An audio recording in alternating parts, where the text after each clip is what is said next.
Hi guys, it's Dr. Roz. And your man Kil. We're back. It's tilldeathinfo.com. And today we're going to talk about the heartbroken male. Don't know nothing about that. You never had your heart broken? Yeah, Yeah, but you don't know the actions behind it. too. You too nice for that.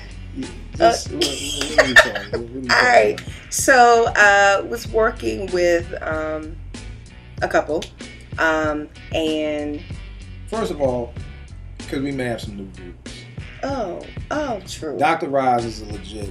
I am a clinical psychologist. Yeah. And Kil is. I'm just the dude from around the way. But you still have some expertise, dude. 11 years in the game. That's my expertise. She got the degree. I got 11 years. I bring a no nonsense. Yeah, but you're a communicator. Like, I mean, you have Sure. a degree in that, so you're still an expert in that. Sure. So yes, I'm a clinical psychologist, and I was meeting with a couple, and the man basically admitted that because he had his heart broken, this is why he treats women that he come across any kind of way. So I thought that to be quite interesting and was really trying to understand his logic. So I posed the question to you, Kil. What? Well, I'm just posing the question to you. What are your thoughts on that? What are your thoughts on the heartbroken male not being able to accept what has happened to him and to now go out and act responsible? Well, I think we all put up walls Okay. when we get hurt. I think one I of the agree. things is men, we don't really want to admit that we've been hurt or that we have walls up. But it's funny you bring this up. My pastor was just preaching about tearing walls down. And Okay. he was saying that different walls that are put up. There are walls that God puts you up to keep you safe. There are walls that Satan puts up to keep you away from God and from doing the right thing. And then there are walls that we ourselves put up as That a just defense get in the way. mechanism. Right, Yeah. that just get in the way. Because once we put our wall up, we're not thinking about God's wall or anything Right. else. So That's we true. can even be blocking him out. So I think it's just a defense mechanism. And I think growing up and I won't even say in the hood. I think growing up in general, I don't think most people, I can remember, I guess, my first real breakup in 10th grade, and I was depressed. Oh. And I was overly dramatic. I was like that dramatic dude. Like, I don't even know how in 10th grade I was out at like 3 in the morning. And I'm sitting on my mom's car, like on the hood like this, just ripping up letters, like at 3 in the morning in Philly on my block. Yeah. You know what I mean? Oh. And I was burning pictures. I like burnt some of my mom's floor in the What? kitchen, burning this picture, being overly dramatic. You know what I'm saying? But No, you were emotional. and I even had to go to my mom's, which was a hard thing to do, to be like, yo, how do I get over this breakup? Oh, Like nice. I can't move forward. Like I'm stuck on this because she was older than me. She was my first, so it was a whole bunch of things. So, and she was like, well, She left you you for the can't. dude down the block. Oh, I don't even want to get in that story. That's a whole other story of what she did. Oh God. So, my mom's like, look, you just can't focus on what she's doing. You have to focus on you moving forward. Because a lot of times we get stuck. I was stuck at 15 of, we got some of the same friends. So now I got to see her with another dude, or I got to hear about her with other dudes and things like that. My mom was That's just hard. like, That's hard. you got to just focus on you and move forward. But not too many people would go to their parents for advice to be like, how can I get over this breakup? So you kind of just deal with it yourself, and then you begin to just say, the hell with all women. Yeah. So I think it goes back to just having somebody, and we all need somebody from young to now, somebody to lean on, somebody who we can talk to kind of give us that advice to get past these breakups, because the breakups at 15 are hard and the breakups at 35 are even harder. Oh my gosh. So just the breakup period is hard. Yeah. And I think a lot of times we don't deal with them, or we try to we break up and then it's like, okay, I'm hitting the club, and you just try to sweep it under the rug, but you really never deal with that breakup. And that's what we talked about the last Black Love event that we did, when we were saying, when you, after a breakup, you kind of need some time to just figure things out, before you move on. And so many of us, we break up on a Monday, we at the club on Friday, and we already dating somebody Tuesday, new. you at happy hour. Yeah, you already dating somebody new 2 weeks in to Yeah. try to get over the past person. person, and it doesn't ever really happen. So I mean, I think, of course, men, we get hurt, we go out, and then we do other things like that, and it's just part of the game. So I guess, you know, in thinking and in having this conversation, in a group that I was working with, you know, it was kind of like the women are just more willing to take risk to fall in love again, to give love a second try. Because that's how y'all built. How do you figure that? And this is interesting. I just feel like women are just built like y'all want love, like y'all want the relationship. But see, like, I think men do too. I think we're built like that, but I just think at the end of the day that, and I used to fight this for years, but it's the truth that women are more mature than men. Oh, well, yeah, we know that. So I didn't say y'all smarter. I just said you're more mature because you got this whole little thing going on. Like, we know that. I'm just saying that, and by y'all being more mature, y'all are looking for relationships at an earlier age than what men are. So I'm not saying men aren't built. Like, of course. Well, we're relational. Right. So y'all are relational. So that's why yeah. y'all are always up to give love another try and don't let one bad apple spoil, whatever that saying is. You know, and I think men aren't there, especially at, 15 to maybe 35, we ain't there. And I guess the bigger issue is that because we all just get different messages when we're younger. About what? Breakups or relationships? Well, just relationships in general. Yeah. It's okay for you guys to have several relationships. Right. Is it not okay for us to have several relationships? And I guess that's what makes it extremely hard. Sometimes. You don't think so? For a woman, I mean, with y'all problems is y'all problems. I'm sorry, but I ain't had that problem. So I'm sorry that's just one of those things. You're right. That a man can sleep with 100 women. And it's crazy. The woman sleeps with 4 guys and she's a hoe. You know what I mean? Yeah, I mean, because even in as we were talking about in the last segment about the stop sleeping, if women stop sleeping around. But I just want to challenge men. Y'all need to stop that too. Y'all need to stop sleeping around too. I mean, I think the message from men is that you just feel like it's cool to do it. Really, it's not. Because you're leaving behind a trail of heartbreak. I agree. And I just really don't think that that some guys may not really take that into account, how they are really hurting other people. Yeah, I mean, because they're hurt. I don't think most people think about hurting other people, or even thinking about if we're doing it. Because I think when you look at hurting other people, it's like I'm raping you. You know what I'm saying? Okay. So there's a level. No. I don't mean hurt like that. I'm just saying because if you want to have sex and I want to have sex and we're having sex, I'm not thinking I'm hurting you. Like, how am I hurting you emotionally because you want this too? Like. You know what I'm saying? Right.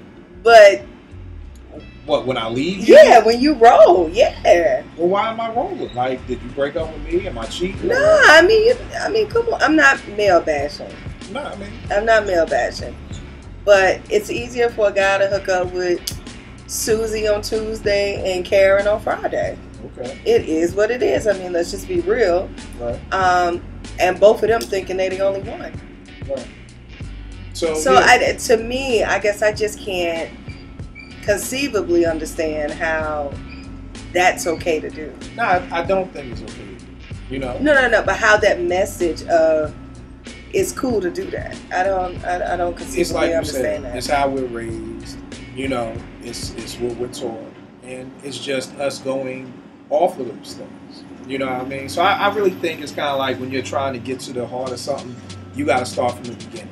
So if you're trying to figure out why your man cheats or why men cheat, all those things, you got to go back to the beginning. Yeah. And I think the average dude was probably raised by, older dudes on the streets and things like that who were telling him, like, yo, have sex with as many women as you can, do this, don't be tied down. And if that's what's drilled in our head for years, it's hard for us to just get that out of our head, So what you saying, the message, like we have to start really young with changing the message. Yeah. Mm-hmm. Like now. So what's the plan? Because now I'm putting it on you for men. What's the plan? Yeah, we need to start a campaign of changing that message. That is not okay to have Yeah, sex? it's not okay. I could tell dudes that. I mean, yeah, it's not. It's not good. Tell the people. It's not good. They need to hear a man say that. No, for real. This is what men need. Okay. People respect money. Okay. Now, if Kevin Durant came on and said that, maybe people would listen. You know what I'm saying? I don't even know who that is. Said, pull your pants up, then people would listen. Yeah. You know what I'm saying? So I can say it. But Kil, you're saying it. And somebody's going to listen to you. Good. Stop having sex. You're just as good as that, as those two people. And I think it's based off of if you want to find the right person. Exactly. That's the whole point. Because I know people have, after our conferences, you know, when we're talking to people and chopping it up afterwards, it's always like, come on, Kil, you really expect us to stop having sex and everything like that. And it's just one of those things where I understand that most men and women enjoy sex. It's an enjoyable activity. Some of us are even addicted to it. So it's almost like saying to stop smoking cigarettes or stop doing this. Or even with my health issues, people have told me stop drinking soda, but I love Pepsi.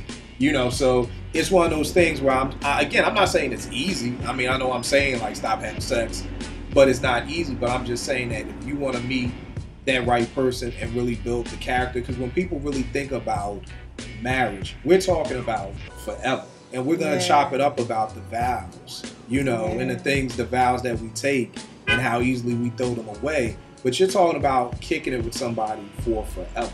That's a long time. You know, and I know it's something that we have at Glen Arden is, I think, the premarital. Yeah. Not just the premarital, but like the we kind of thinking about getting engaged about it, classes, which I think more churches need to offer, more people need, so that you can kind of really start to grasp and understand what marriage is all about. Because I'm sure I'm not the only one who sees marriages fall apart every day, you know. So it's a reason why marriages aren't lasting, and I think it's so much about character and really getting to know this person. And so many people saying things like, oh, I didn't know you were like this, or I didn't know you were like that. And a lot of that just comes down to because all we're doing is having sex. You know what I'm saying? And if that's all we're doing. And if you're not having sex with each other, you may be cheating or whatever like that. So it's a whole nother thing. But that's why I'm just like, if you want to get married, I think that's it. But back to kind of get back to the heartbroken male. To the heartbroken male. I mean, it's just, we all have to get past it. You know, but we have to use services like you, like good friends who you can talk to, who you can trust in, to kind of talk about it. And I just wish that men would talk more. And I know that's not, I know you guys are more physical in nature, so talking something out is probably not at the forefront of handling a situation, but I think it would just help you guys out so much more to talk things through with people. I mean, but you got to have the right folks. You can't have somebody that's saying go get with Susie. Nah, I totally agree. But, and that's the thing, you know, men, we just need other men who we could talk to. We need older men. We need mentors. You know, it would be great if, you know, more fathers and sons had better relationships and you could talk to your father. Because that's really what it's supposed to be. That's really what it should be. You're supposed to be able to go to your father and say, look, this is what's going on. How should I move forward? And things like that. So I think that's another way that the heartbroken male can get past, you know, the issues.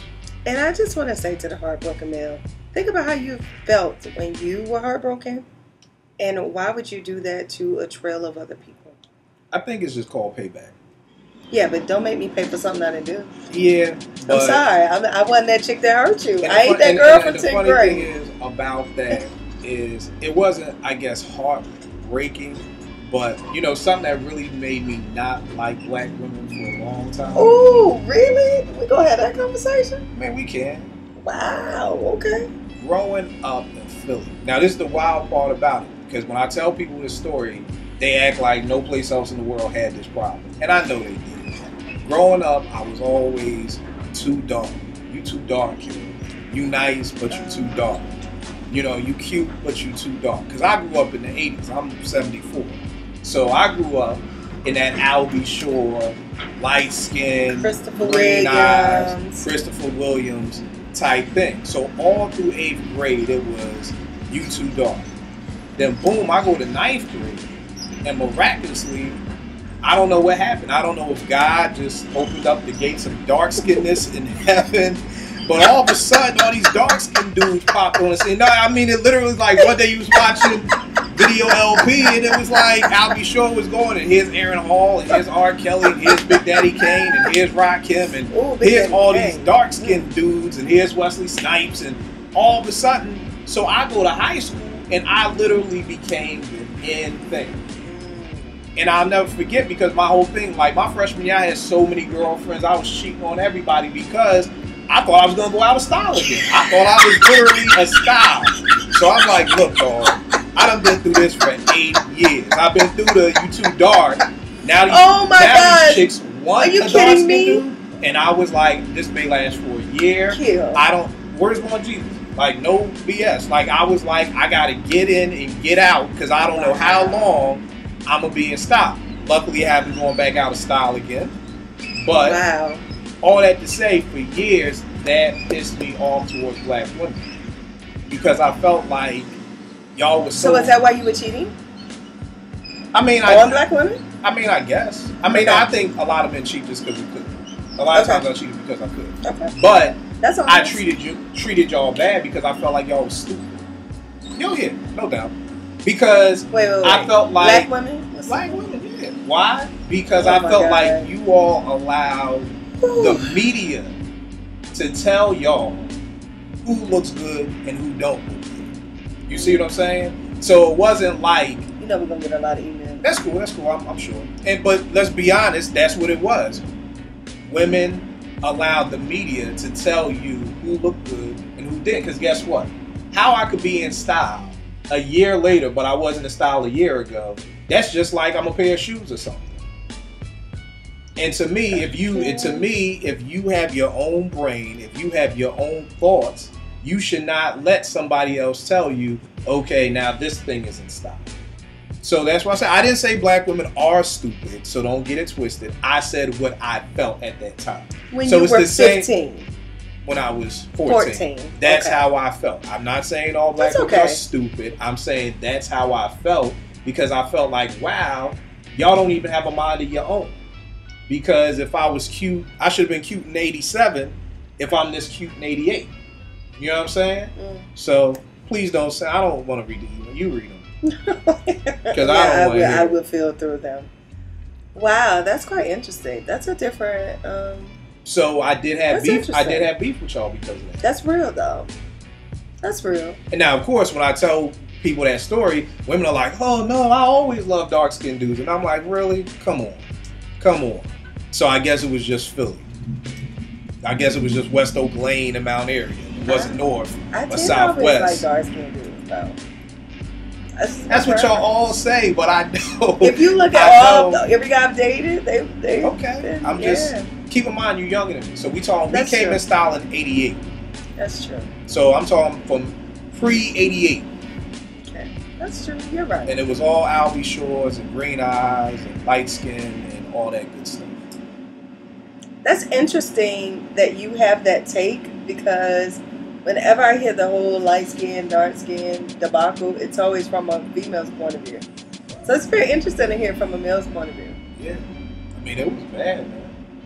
Wow. Yeah. I ain't want to go outside in the summertime. I wasn't trying to get no darkness. Are you serious? No, B. I'd be out in Finley Playground in Philly, if people know about Philly. I'd be out playing ball at midnight. Come get me when the sun goes down. I ain't getting no dark. But that's just part of the game. But I'm past that. I'm over it. Thank God. Wow. So I don't think y'all stupid. I just think maybe at that young age, women. I mean, because y'all not even women. Y'all, you know, they're 14. The so girls, you just do whatever the fads say. Yeah. But yeah, at the end of the day, it was kind of messed up that, you know, I came in style. Wow. So. That's the heartbroken That's the male. Heartbroken male right there for you. It is quite what it interesting, guys. TillDeathInfo.com. It's your man Kil. It's Dr. Roz. TillDeathInfo@gmail.com. If y'all got any questions or comments, please, the whole anonymous thing, you know, so we don't know who you are and all these things. Because there's some folk going out there going through marital problems, and that's really why we do this site. You know what I'm saying? Because I know a whole lot more unhappy marriages than I know happy marriages. I know a whole lot of people out there that are unhappy being single and who are happy single. Yeah. So we try to be here and we open up and tell personal stories like that, because I'm sure I'm not the only dude who went through that. Yeah. You know what I'm saying? So it's just interesting because I've just never heard the male perspective on that. Never. That's what you get at TillDefinitely.com. Nice. All right, keep Check it locked, us out. y'all.